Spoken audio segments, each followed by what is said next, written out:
4:45 p.m.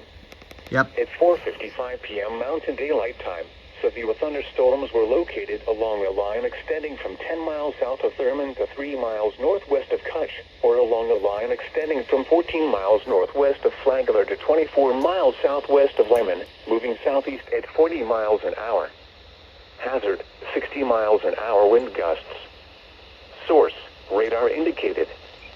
Impact, expects damage to roofs, siding, and trees. Severe thunderstorms will be near Pumpkin Center around 5:15 p.m. For your protection, move to an interior room on the lowest floor of a building.